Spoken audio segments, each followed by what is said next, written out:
The terms diversity, equity, and inclusion have been twisted and misused in recent years. But now it's time for change. Since 2023, 81 anti-DEI bills have been introduced in 28 states and Congress. This harmful movement claims that DEI programs cause discrimination and are just another form of racial bias. But two incredible women are standing up to this destructive narrative, and they are talking about this in every single step that they are doing in their work every single day, 365 days a year. They've rallied over 300 people in the DEI space to fight against these damaging messages on a call that took place on Monday night, and I was very happy to be on that call. I first want to introduce Mary Frances Winters, Dr. Mary Frances Winters, the visionary founder and CEO of the Winters Group, Inc., and author of We Can't Talk About That at Work. Dr. Winters, it is such a pleasure and honor to talk to you tonight. How are you doing?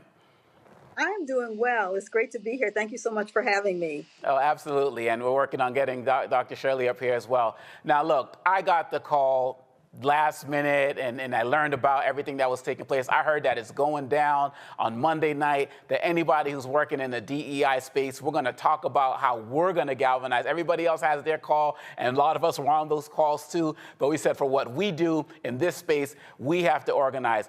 Talk about how this call came together and your overall feeling of what took place. Well, thank you so much. I've been doing this work now for 40 years, and I just cannot believe, where we are. And so Dr. Shirley Davis and I have worked together. She used to work for the Society of Human Resource Management. Now she has her own organization. And we were just talking and just said, we need to have our own call to really galvanize, because the term DEI is being demonized, is being weaponized, and we need to take back that narrative, because there is nothing wrong with DEI. DEI, absolutely, organizations engage in diversity, equity, and inclusion because it makes good business sense. And so for us to allow them to take the narrative, we just said we cannot do that. So we brought together over 300 diversity, equity, and inclusion professionals to say, this is our work. And we know that our work is about uniting people. Our work is about making sure that everybody has the opportunity to be their best. And that's what DEI is really all about. Diversity just means the ways we are different and similar. That's all it means. Everybody has some unique thing that brings them to the table. So we needed to have that discussion so that we could be all on the same page and work towards an action plan for how we are going to stop the misinformation and the disinformation about what DEI actually is. And so, Dr. Winters, so many of us who do this work, people talk about how there's diversity fatigue and we're beaten and we're tired and we want to give up.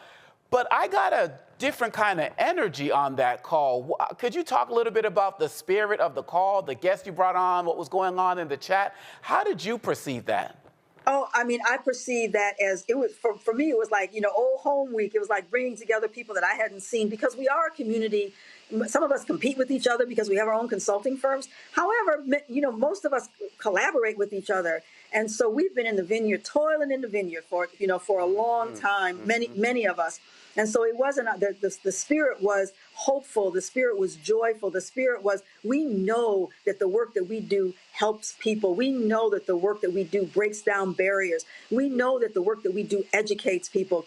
And we know that DEI is for everybody, even white men. DEI is for everybody, because you know what they're trying to do? They're trying to make it that it's about race and gender. So they're saying, Kamala Harris is a DEI hire. And you know what I say? Let's flip the script. Let's flip the script. You wanted to be a DEI hire? Proud DEI hire, because organizations said we didn't have, because we were excluded. Not till 1964 was there a law that said you can't discriminate. And so I've been doing this work, like I said, for 40 years, that we've been saying we bring people to the table we're bringing people to the table who are qualified, who bring something extra. Like Kamala Harris brings something extra. So yeah, she's Black, she's a woman, right? And so all those things.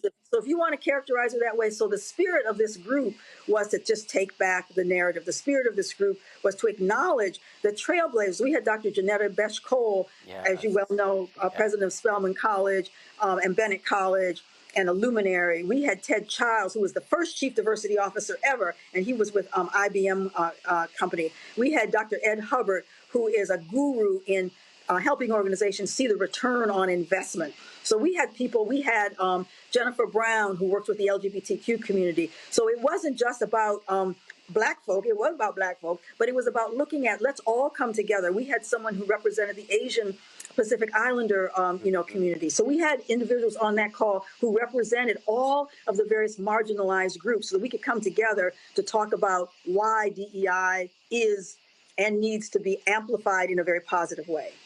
So I want to lean on your expertise. I love the fact how people were, kept calling you the OG on the call. I just thought it was awesome because you are such an expert in this. So I want to tie this to what happened at NABJ with Trump, right?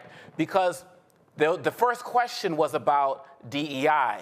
And one of the things I always talk about is we need to dial things back to the very beginning and just going to basic definitions. And he tried to get the crowd confused on that. So my question to you is, for those who want to be involved in the DEI space but are not experts like you, how do you get them involved at a base level and getting them on the same page so we're in at least, even if we have different opinions, we're at least in agreement about the actual words that we're using? Absolutely. And I think, the way that we have to do that is to help people understand that diversity simply means the ways that we are different and similar.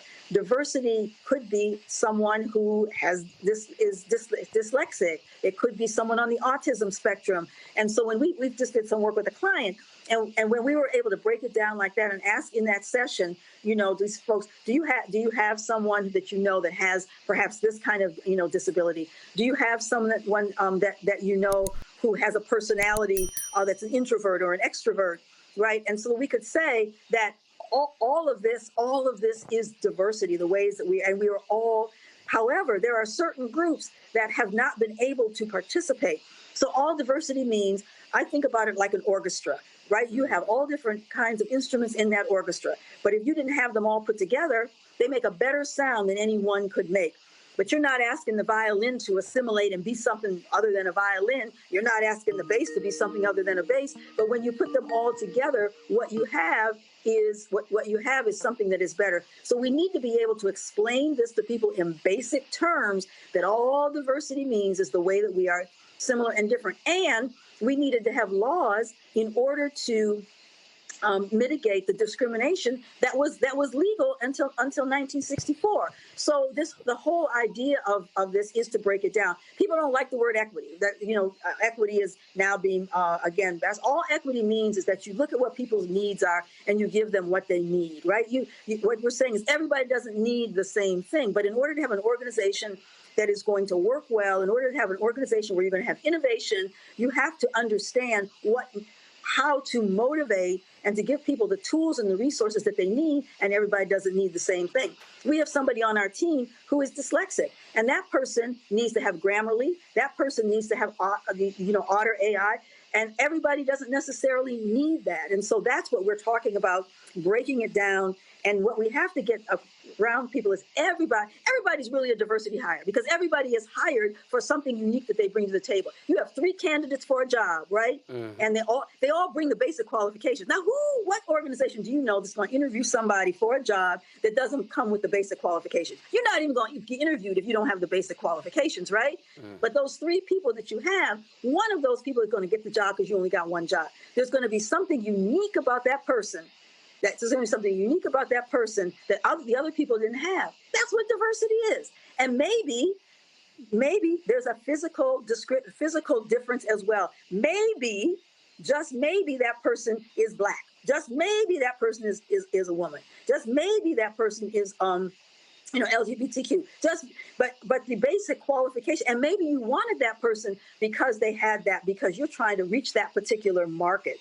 So diversity just means those skills that you bring to the table. And we do not want our work to continue to be demonized. So let's bring in Dr. Shirley Davis, CSP, a global workforce expert and president of SDS Global Enterprises. Dr. Davis, I'm so glad you're able to make it tonight.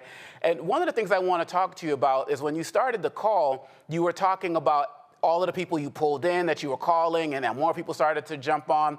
And towards the end of the call, people were talking about some hardcore things that we need to do, everything from hashtags to things that we should be writing in response to. Can you talk about the energy about what people were taking in terms of proactive steps in this climate of people trying to get rid of DEI? A lot about the movement that we need to have. We got to mobilize, organize, continue to unify, and build a strategy in place. They've got a Project 2025, but we're going to put in a strategy as well to help the leaders understand, organizations understand, and help our politicians understand that DE&I is about all of us. It's about a business strategy, a business imperative to help us to be able to better compete. We need to have something in place that will show DEI as something that is a workforce strategy, but it is also one that will help us build a competitive advantage. So we're going to be mobilizing, and guess what else we're going to be doing? We're going to be meeting again and again and again. We're going to go after legislation. We're going to be lobbying. We're going to be helping our leaders understand what the equity is, what the D is, what the inclusion is. So it's important to educate, re-educate, and it's important to help to build up some of the importance of, we talk about the business case, but it's also important to tear down some of the misunderstanding, the disinformation, and the all-out wrong assaults. And so, Dr. Davis, in reality, you do this, like both of you do this work, Dr. Davis, on so many levels with governments, in the communities, in the corporate spaces. What are you seeing right now, August 2024, on the ground? Are people still shying away, or are they motivated? I can't see how people can't talk to both of you and not get motivated. So what are you seeing in the spaces you occupy every day? Well, you know what? As a consultant, I used to be a practitioner, full-time chief diversity officer for 3 major corporations that are global around the world. What I am seeing is that those who are really committed in the first place and in it with the right intentions and the right motives and see it as a business strategy, they are doubling down and saying, oh no, this is still important. We're going to continue to build our leaders. We're going to continue to make sure we transform our workplace cultures. There are some that are buckling under the pressure, but that might have been some of those who really weren't as committed in the first place. So I think it's been a great telltale sign for some of those who got into it for the wrong reasons, the wrong motive. Maybe it was just because of George Floyd, but many of these I've been working with have been on this path and on this journey for years, and they want to continue to take it to the next level. Oh, absolutely, absolutely, and I'm hoping that everybody's catching that energy. Dr. Winters, as we get ready to close, I want to ask you, have we been here before?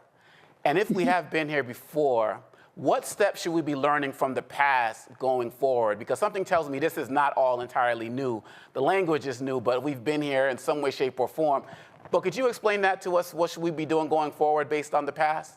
Yeah, we have definitely been here before. I think what's different this time is technology, social media, artificial intelligence, and there's so many easy ways to spread disinformation and misinformation that we did not have before. But the attacks on our work are definitely not new. We know that there have been many attacks on affirmative action throughout the years, and this latest attack on affirmative action was in higher education was in 2023. But what we need to do is stand firm and not back down, and not, what I'm seeing, as Dr. Shirley said, is that those organizations that were doing this work are continuing to do this work, but then there are organizations that are shying away and are saying, oh, we can't say diversity anymore, we can't say this anymore, we can't say unconscious bias anymore. We need to stand firm with our work because we know that this work changes organizations for the better. There's ROI, data that shows that when somebody calls Kamala Harris a DEI hire, we say, okay, all right, maybe she's a DEI hire, because that's a great thing, because organizations did say we didn't have diversity, we didn't have to do it. And so maybe Kamala Harris was looked at as somebody who was qualified. First of all, we got to say, we got to stop that. We got to stop this narrative that DEI means unqualified, because that's exactly, and make them say what they mean. What do you mean? When you say a DEI hire, what are you talking about? Are you talking about she was a woman? Are you talking about, and when you say that somebody was unqualified, we have to make them be specific and not hide under this, this DEI. So every time that they say DEI hire, we need to call them out on that and say, what's wrong with being a DEI hire? Because that's what we wanted to do. That's what this country promised us.